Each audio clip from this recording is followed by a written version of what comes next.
back. My name is Todd. I'm the host for The Laundry List here with Soraya and Charles. Happy Tuesday to everybody. And we are excited to have a really fun podcast today. We're talking, before we get into it, I could have Charles read the laundry list, but I'm going to give you a little preview of what we're doing. We're going to talk about how to have fun, play, be silly, and be childlike in your adult life. I think so many of us are so serious with work, relationships, being a parent, and it's like we forget how to be children as adults. So we're going to talk a lot about that today and what the three of us do to fulfill that part of ourselves. But before we get started, I'm going to have my friend Charles Chuck Flash read the laundry list. All right. These are, if you identify with any of these, keep listening. Tune in next week as well. And number one is we became isolated and afraid of people and authority figures. Number two, we became approval seekers and lost our identity in the process. Number three, we are frightened by angry people and any personal criticism. Number four, we either became alcoholics, marry them, or both, or find another compulsive personality such as a workaholic to fulfill our sick abandonment needs. Number five, we live life from the viewpoint of victims, and we are attracted by that weakness in our love and friendship relationships. Number six, we have an overdeveloped sense of responsibility, and it is easier for us to be concerned with others rather than ourselves. And this enables us not to look too closely at our own faults. Number seven, we get guilt feelings when we stand up for ourselves instead of giving in to others. Number eight, we became addicted to excitement. Number nine, we confuse love and pity and tend to love people we can pity and ultimately rescue. Number 10, we have stuffed our feelings from our traumatic childhoods and have lost the ability to feel or express our own feelings because it hurts so much. And that's also known as denial. Number 11, we judge ourselves harshly and have a very low sense of self-esteem. Number 12, we are dependent personalities who are terrified of abandonment and will do anything to hold on to a relationship in order not to experience those painful abandonment feelings, which we received usually from living with sick people who were never there for us emotionally. Number 13, alcoholism is a family disease. We became para-alcoholics and took on the characteristic of that disease, even though we never picked up a drink. And finally, 14, para-alcoholics are reactors rather than actors. Very good. Very good, Charles. I read the other laundry list yesterday with a friend, and it's amazing how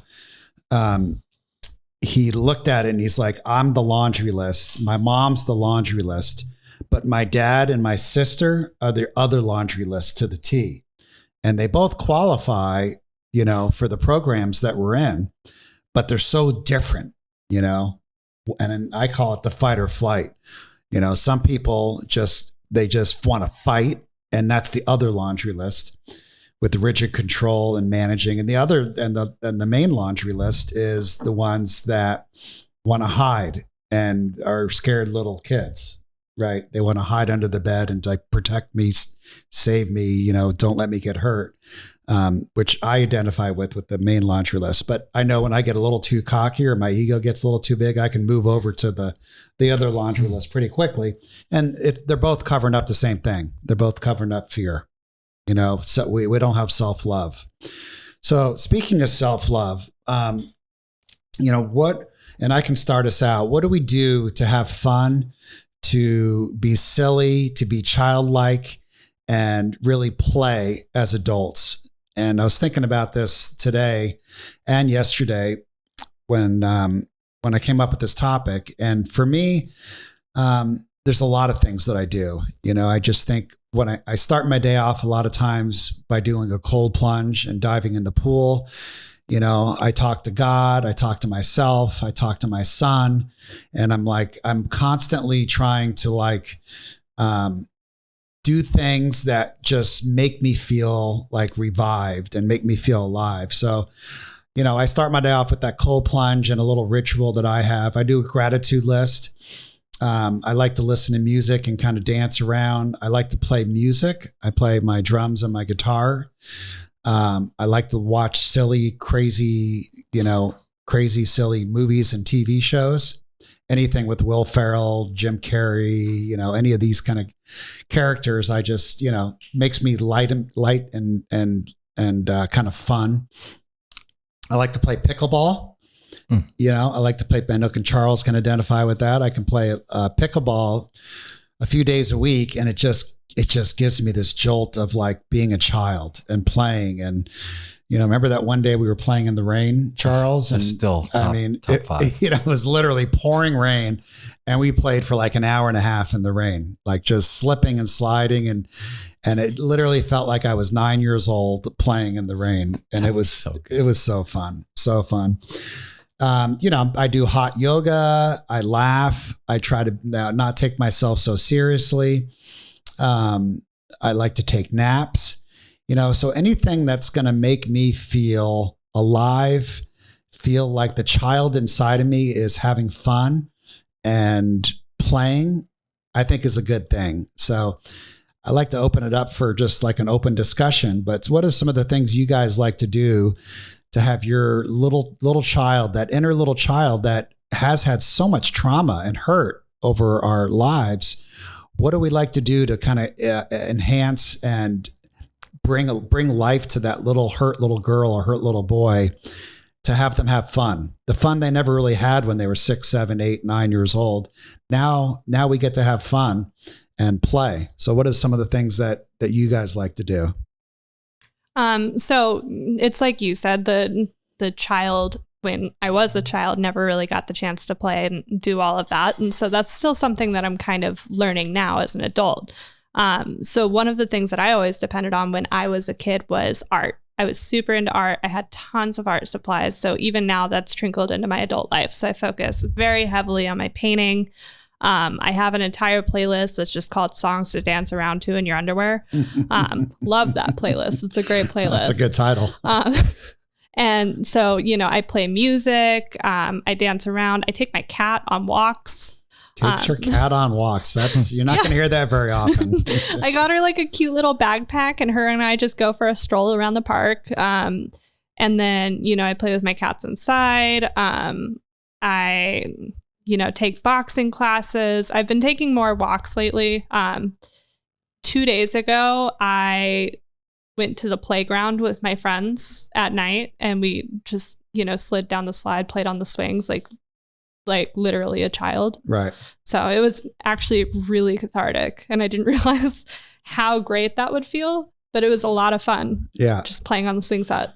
Yeah. So, yeah, I remember jumping on like trampolines with my kids when they were young. And it's like, that just brought me back to like childhood, and just like good times of childhood and having fun and just being silly, and going to amusement parks, sometimes brings back that spirit in us that are childlike.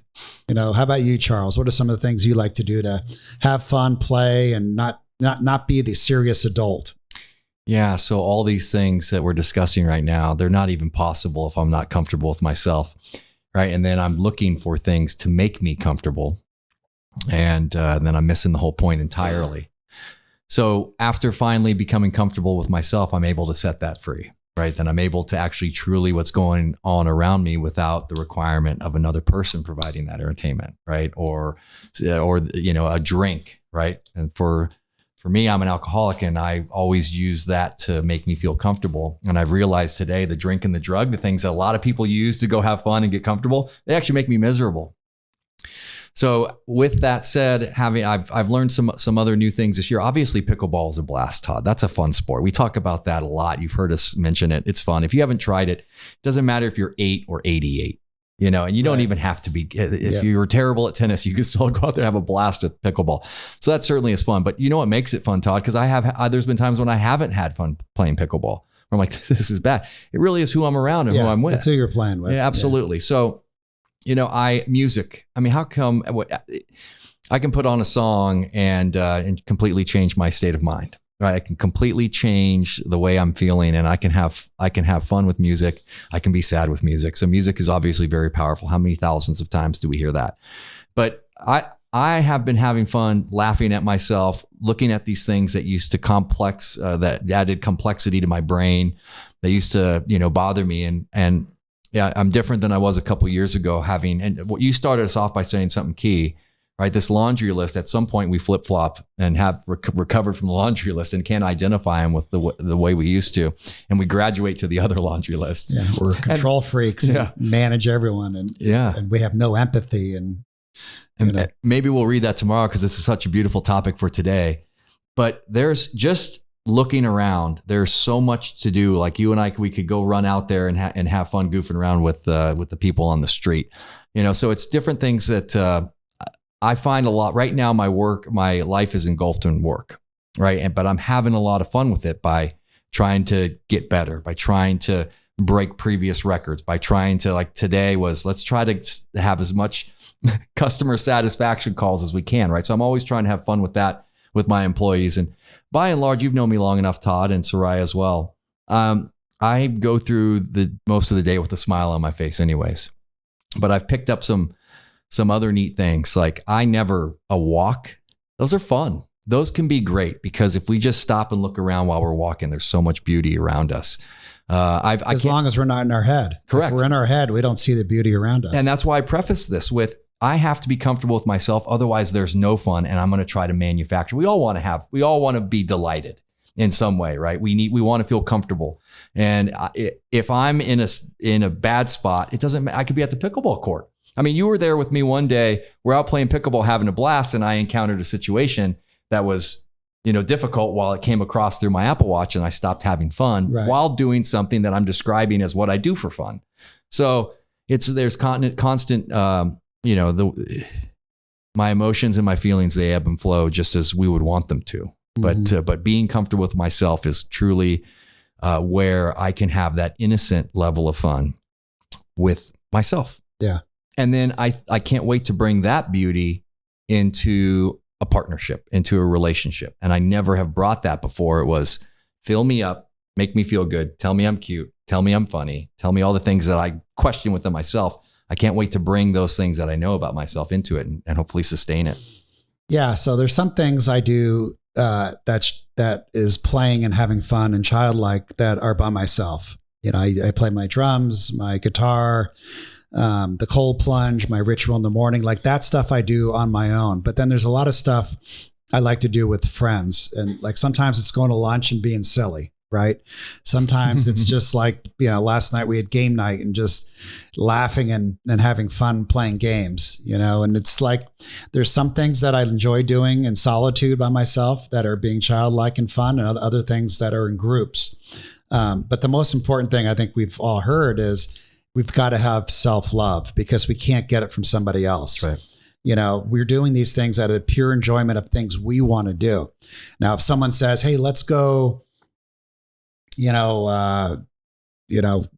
climb a mountain for 4 days, like the hike. I mean, that sounds terrible to me. Right. But if someone else really wants to do it and I'm a people pleaser and I'm just trying to be liked and get validation, I'll say, oh, sure. And then when I get back, I'm like, oh, that was a horrible experience. Like I just didn't enjoy it. So I have to pick things based on my true self and what I really like to do. I'm not a huge painter. So if Soraya's like, hey, let's paint together. And I go like, yeah, absolutely. And then I'm doing it for a while and I'm like, oh, I really didn't like that. So I got to find out what really drives me. What's my passion? What's inside of me? And then pursue it, and it's not going to be the same for everyone. It's not going to be, analogous with everybody else's desires and wants. And I was talking to a friend yesterday and he's like, he's going to Kauai with his family or part of his family. And he's really nervous and he doesn't want to go. Right. But there's a time that you can speak up and say, I just don't see that. I just don't see that as being really what I want to do. So that's why we keep going back to boundaries and setting up parameters that protect us, protect our little child, and still allow us to evolve and have fun. So that's really important because I don't want to put myself in situations today where I feel triggered. I feel guarded. I feel like I'm people pleasing. I'm feeling the feeling of abandonment, which comes with a whole nother set of, behaviors. Mm-hmm. And I want to feel alive and And, there's parts of life that are serious, that are sad, that are, struggles at work, and we got to deal with that. But the part of myself that wants to play, I want to play in a way that I want to play. Like, I want to play on my playground. I don't want to play on your playground because that's what you told me to do. Mm-hmm. And for years, I did that. I mean, as a kid, I'd hang out with the punk rockers. I'd hang out with the athletes. I'd hang out with the stoners. Like, I hung out with whoever wanted me to hang out with them because I just wanted approval and I just wanted to be part of. And today, like if the stoners are asking me to hang out with them, I'm like, I have no interest, thank you very much, but that's not my playground. So I think it's important to find out where's your playground and who you want to hang out with. And I've been getting a lot of messages lately that my circle needs to get smaller, not bigger, more meaningful, not larger. And that's really important for me because I got a very big circle now in my life and I want to narrow it down to more meaningful and relationships that can help me grow and not trigger me and make me feel like I'm doing something that I don't really want to do. Yeah. The one of the things that you mentioned too, which brought a thought to my head, the number one thing that prevents me from having this innocent fun and enjoying life truly to the fullest, it's fear. Whether that's abandonment or the 1,000 different forms of fear. Like, for example, do either of you guys ever sing in the car? Without a doubt. Okay. I am screaming that shit. All right. Without worrying about what the person next to you thinks, right? So what would be the one thing that would prevent me from doing that? Because we're where someone saw me, right? So, I mean, that's just a small, cute example, right? But that's fun doing that, right? It's not, I don't have to go rent a court, or I don't have to make an appointment, or I don't have to buy a ticket, or I don't have to show up anywhere. That's just having fun with me. And I know I'm firing all cylinders if I'm comfortable singing a song that's got me in that perfect spot, right? And I'm in that moment and there's no fear about what someone next to me that I'm never going to see in my entire life is thinking. But how many times have I not done that, right? So maybe that's an interesting analogy, but fear can prevent me, and what other people think can prevent me from having my own fun. If I'm totally comfortable with myself and not worried about fear, that's me at my finest. So whatever it is, right? I know we could list off 1,000 different things, but Todd, how much fun isn't the most fun when we're having just fun with someone else? Yeah. Just another person. Whether it's like some of my best experience in my life was just you and I or a group, and we are just bantering, or we are just, telling a story, mm-hmm. or reliving a moment, or just in our own moments. I mean, that's better than any movie or any comedian. Yeah. No, just being with people that I really like to be with. Like, I don't like golf, but I will go play golf if it's really with people I really, really enjoy. And same with pickleball.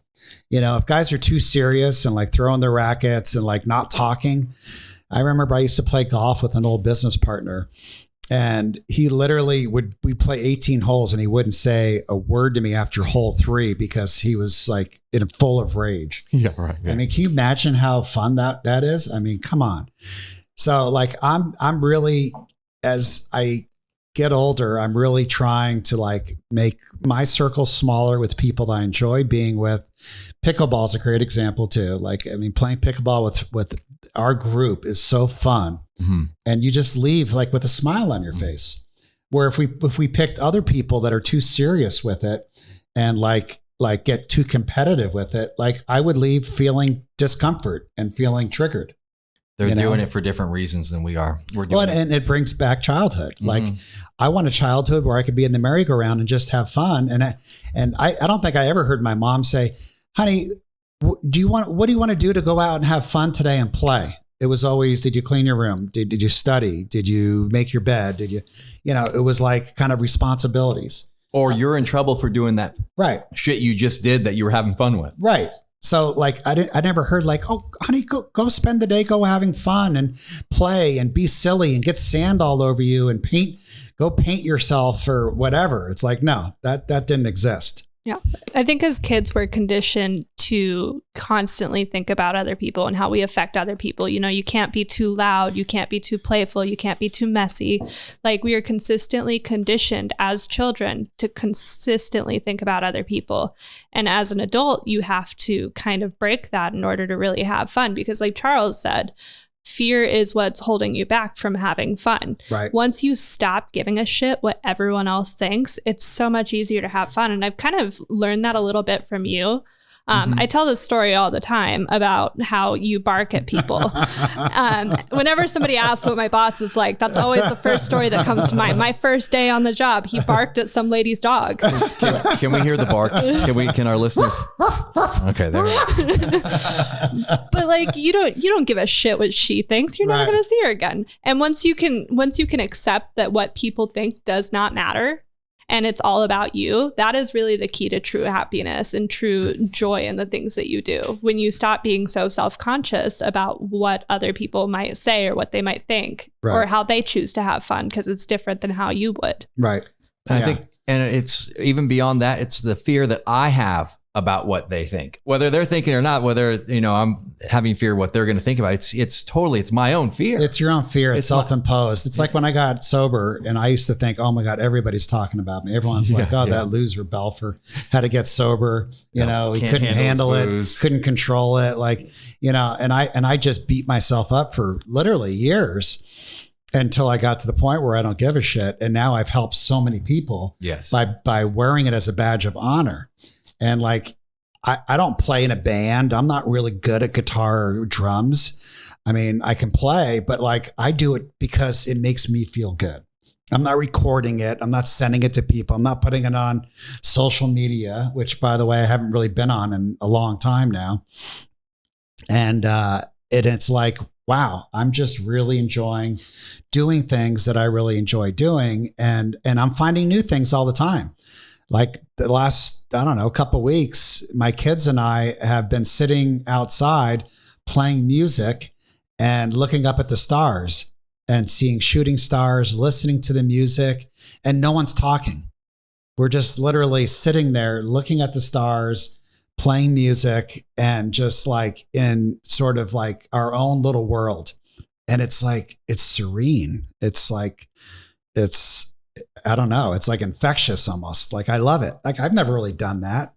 And now I'm like, just like staring at the stars and like seeing like all these beautiful things in the sky. And I've done that with nature recently, like paying more attention to my dog and giving her love, I mean, so much love comes from animals. It's unbelievable. It's Even the cat who cuddles up with you at night. Yeah. I mean, my son and girlfriend's cat are just, his name's Blue and he's more like a dog, he's just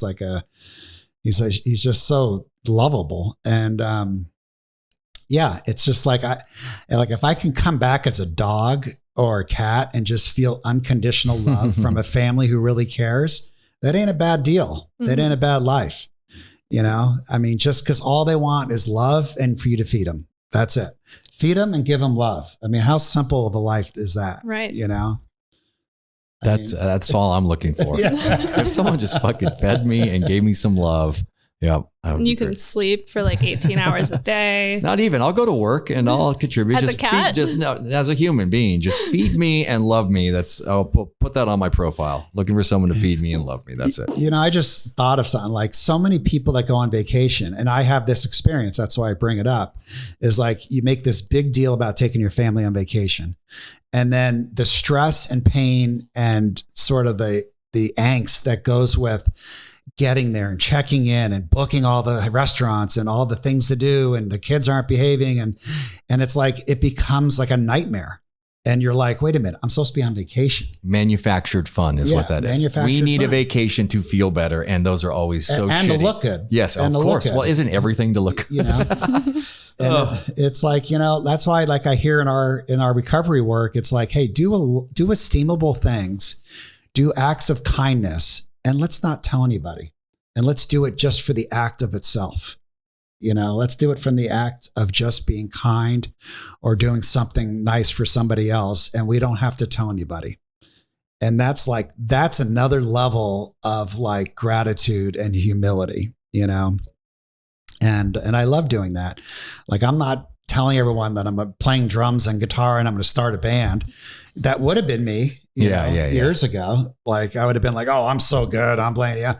And I'm like full of shit. And then when people would say, hey, play me a song, I'd be like, oh, I can't, I'm busy. I can't, Yeah, exactly. And it's like, I do it because I want to do it. I'm pickleball. I have friends that are playing tournaments and then I start to get into it like, oh, I should be playing tournaments. I should be that better than them. But no, I'm doing it because I enjoy doing it, not because I'm trying to like become top 10 in the country in pickleball. That's right. Nor would you have ever been the anonymous donor before. I never would have been the anonymous donor. That's like that Larry David episode. It's Ted Danson. Like everyone knows who the anonymous is. It's not anonymous, telling everyone. Right.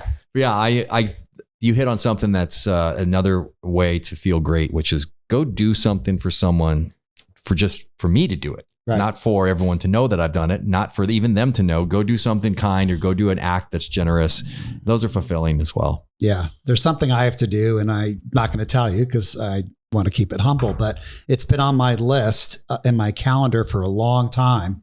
And I have the guy's name on my calendar and it's there every day. And it's a reminder that I need to give him some money because he needs it desperately for some medical issues. And I haven't done it yet, but this is another reminder that I need to go do that and take care of that because I'm going to feel better about myself.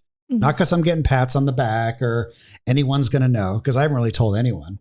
I'm just doing it because I really want to do it. I want to help this guy out, and that's just different behavior. That's another way of playing and feeling safe. Yeah. The adult is taking care of the little hurt child. We used to take care of ourselves in really destructive ways, like the laundry list or the other laundry list. Now we're taking care of ourselves by having conversations with our little hurt, boy or girl, with playing with them, like just going out and having fun, like going to work, but not taking ourselves too seriously, not, knowing that it's progress, not perfection. It's not perfectionism. We're going to screw up on a daily basis. Who cares? We got to still love ourselves. When I would screw up, I would punish myself for days. And it would, who's suffering there? Me, no one else. I would be suffering. Todd, it reminds me of one of the most powerful things I've ever heard. It hits on exactly that, which is learn to laugh at yourself or you'll miss the biggest joke of your life. Yeah. And I love that. Right. So it's don't be so hard on yourself. Learn to laugh at yourself. And certainly the biggest joke of my life has been me and the way that I've handled things in a childish way, right? The laundry list traits, the way I behaved, the way I've let things bother me that weren't big deals. Right. How my response to the situation usually historically hasn't been the correct response, overreacting to things that are too small and underreacting to things that are serious. Right. And I look back and laugh at that now and can certainly have fun in light of that and have fun with doing with the good behaviors that are taking place. Like, oh my goodness, I used to handle that this way, right? Laughing at having fun with the growth. Right. Yeah. And I think a lot of that is, a lot. We want the applause. That's what I was. We needed to get one of those. That's what I was trying to do. It's funny. Yesterday I was talking to a friend and we were talking about how it's just like so ingrained in us to be so serious from a young age, and his mom is the laundry list, his dad is the other laundry list, and between the two of them, he created his laundry list, and it's like we have to recreate and reprogram ourselves to like have fun, not take ourselves so seriously, not be the perfectionist, just kind of joke around, bark at dogs in the mall, or I sometimes bark at people. I remember like one of the first trips I took with Alex to Atlanta, there was this little girl, maybe 6 years old, walking in front of us. And I just started barking crazily like a dog. And she goes, mommy, there's a dog. And she's like looking for the dog. And I just thought that was so funny and so cute. And I'm just laughing and Alex is laughing and it's playing and having fun and not being so worried about being in trouble or being like, you're going to embarrass me. It's just having fun. Yeah. One thing I learned from like a small child in like a grocery store or something, she just started making faces at me. So I just started making faces back at her. And so now every time I see a kid, I make faces at that kid. It's a force of habit now. Yeah. But it's just like a little bit of joy because they like it. The kids love it. They make faces right back. They've got they've got no self-consciousness or anything like that. Yeah, they haven't been corroded yet with all the rules of life as an adult, right? Or what we think are rules. And the other thing is like looking people in the eye. Like I notice like when my self-esteem and my confidence is low, or if I'm in fear or terror or panic, I don't look people in the eye as much. I look away, I talk to them, I look down, I just, all the way around. Brian just looked at me and looked away. Okay. Like you got to look people in the eye, and like whether it's for like not to intimidate them, but just because that's like the souls of ours live in the eyes. It's like there's so much emotion and so much of a story in each person's eyes. But I notice when I'm not feeling great about myself and I'm not playing and laughing and being that little boy, I tend not to look at people in the eye. I'll look them away. So like I get these little tails, like if I'm holding my shoulders like really tight, if I'm taking myself way too seriously and like beating myself up, or if I'm like not sleeping well is another way. So I have all these like physical and like godlike like gut kicks that tell me, Todd, take it easy, relax, be easy on yourself, breathe. So, and music helps with that too. Yeah. It's huge. I look back and there'll be times where I hadn't listened to any music for months. And you mentioned looking at the sky as well.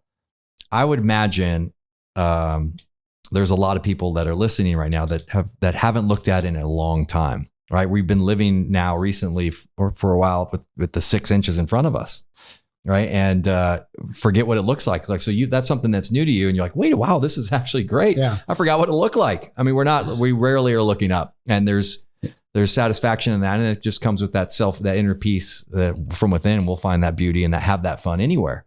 Yeah.